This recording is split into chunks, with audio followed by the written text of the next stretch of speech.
The Fujifilm X-E5 kit cost me £1,549 to buy, and I had to trade in my trusty old Fujifilm XM5 to fund it. So after a month of using it, putting it through its paces and trying every single thing on there, and using it as my only camera, was it worth it? Let's find out.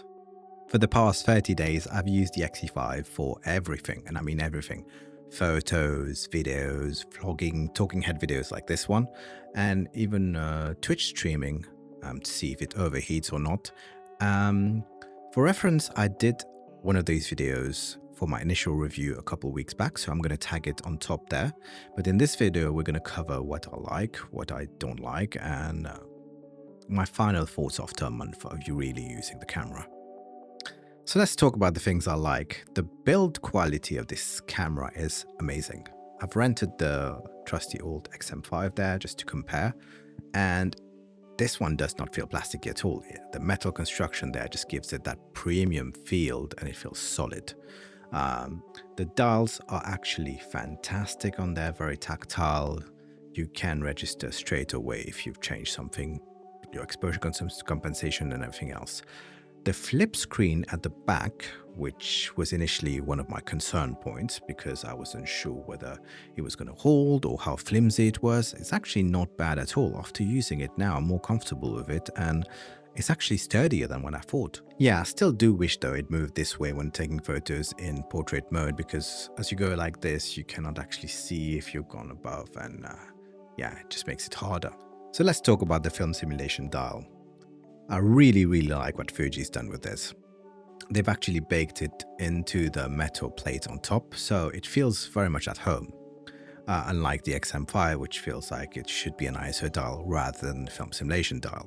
Saying that though, I do wish this was replaced by an ISO dial, because I do use that front button there to change my custom settings, so I could have just used that, just have 3 more slots there, and I wouldn't need that film simulation dial at all. It's still a nice touch though, I have to admit. Having the option to crop in camera is fantastic still. There is 2 options. You can crop to 1.4 and 2.0, and using this 40 megapixel camera, you don't lose as much quality. I still shoot JPEG, so I find it more beneficial to me to crop in camera than I would going in a software or anything like that. I know some people use softwares because they want to edit their RAWs. I do not, so having that crop function is actually amazing for me. So let's talk about IBIS. I didn't have any good things to say about IBIS before, but after using the camera a little bit, I do realize that it has its use. So for photos, especially when you're using the slow shutter speed, it's amazing. And even at night, I didn't have any issues at night taking photos, even when I went to really slow shutter speed, because IBIS was just doing its work. Well, Fujifilm is not very well known for its autofocus really, but the autofocus on this camera is actually brilliant. I've basically never missed a shot so far on there, which I'm quite happy with. I did miss shots with the XM5 before, but this one seems to be locking on the target, and with the settings that I mentioned before, which is in my settings video, link above, actually had never had any issues. Now, from my understanding, the classic display mode on the viewfinder is only available on the Fujifilm X-E5. And I have to say, it's such a good feature. I never used an EVF before, but ever since using this EVF, I've only used it on classic display mode. The shooting experience has been amazing. All these gibberish numbers and all these information that I didn't need were out of the picture. It just stripped down to the bare bone, and it's just me, the camera, and my framing, which was fantastic. I love this experience. So this is a nice extra to have. I'll have to say the neck strap that Fuji included with the X-E5 is fantastic. Comparing it to the neck strap of the XM5, I was like, okay, it's a world of difference. It feels premium, and definitely a welcome addition for those who actually use neck straps. I personally just use the hand grips, but if I ever was to use the neck strap, I have the option of doing that. So before we go further, let me know in the comments below what you enjoy about the Fujifilm X-E5. Is it the design, is it the looks, or something else? Drop me your thoughts below. Now let's talk about the things that I didn't like about this camera. The startup time is definitely slower.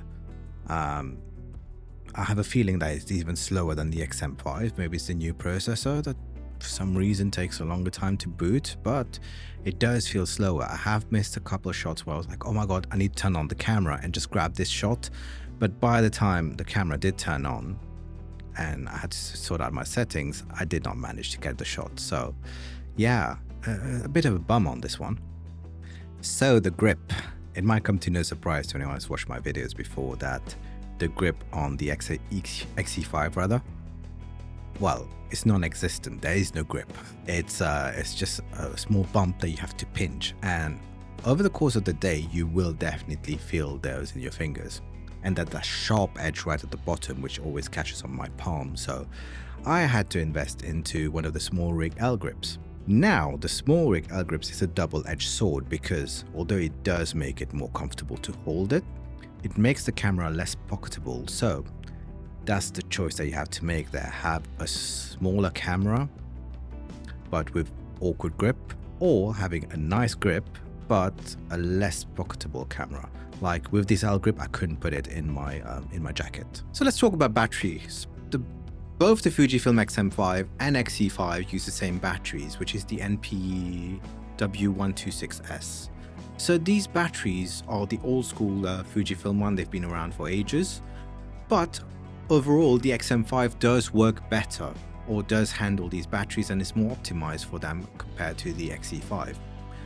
Here are the findings that I found. So as I said, I used these cameras for everything, for live streaming, for shooting photos and taking videos at 4K 30p. So let's see, for photos, here's my findings. I found that I was able to capture between 180 to 200 photos on the X-E5 on one battery, compared to the XM5 where I was able to get around 220, 230 photos before it actually died. For videos now, for videos on 4K 30, the XM5, I managed to get about 1 hour 10 minutes before the battery fully died and drained.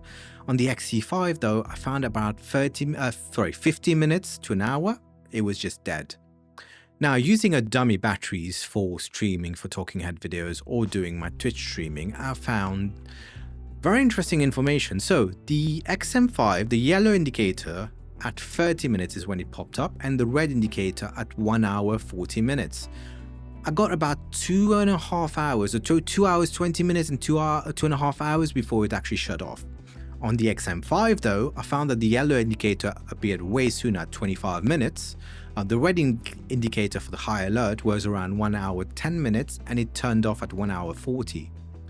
So yeah, overall, I do feel like that this camera would have benefited from the bigger battery. Obviously, it would come with bigger size, but the smaller battery, really, you just need many of them to actually handle it. Now, one good thing is that those batteries are available and have been available cheap on Amazon. I've purchased a few, as you can see. I think I'm running at 5 of them.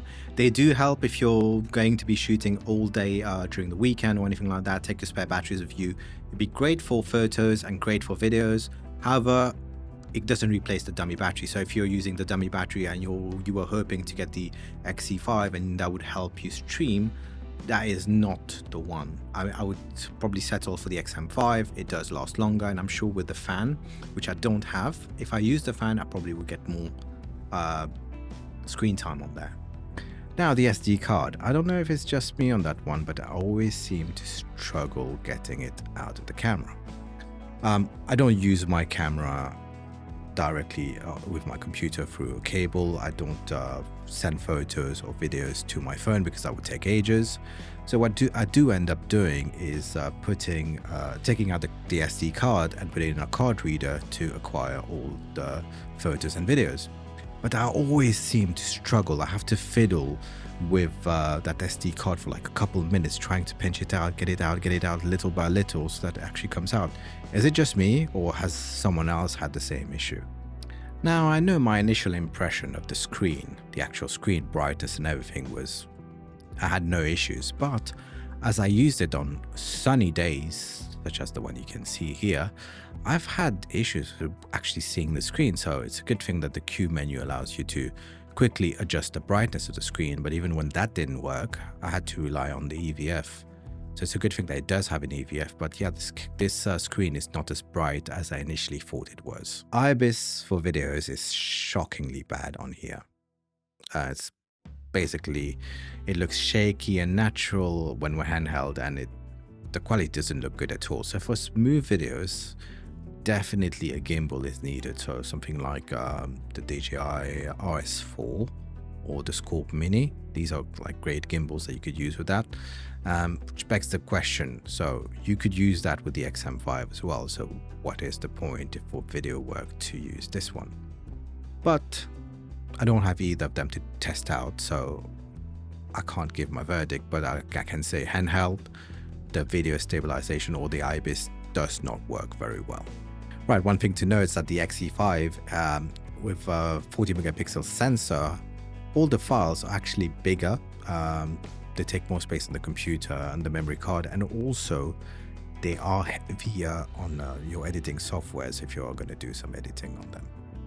So the color science of the X-Trans5 versus X-Trans4 was a bit different, as I mentioned in my previous video, but I've actually gotten used to it now. So I'm no longer on the fence on this one. Actually, I do like it. I just had to do minor tweaks to my recipes, but they're working fine now. There is one thing though that actually does not make a lot of sense to me, so maybe someone else can make sense of that. There's a crop factor on the X-E5 of 1.23 times, and I didn't see or have the same results on the XM5. As you can see, this video is shot in the XM5 here. If I put the same video next to it on the X-E5, you can see that there's a crop on the X-E5 which is more than the XM5. So why? If someone can explain it in the comments, I would be very grateful. So what's my verdict on this camera? For photo first, this is definitely the camera to get. It feels amazing. It feels very premium. The EVF is a good addition, and even in bright sunny days, I didn't have any issues with that EVF. I do like the manual controls as opposed to the PASM dial. Yeah, I do like having more dials on there, which I've gotten used to now, even with my Viltrox lenses. For videos though, I would still say that the XM5 for me has an edge.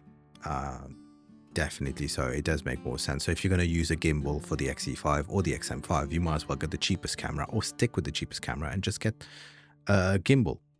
That will just give you smooth footage, and you can create your videos easier than having an X-E5 where you will still have shaky footage.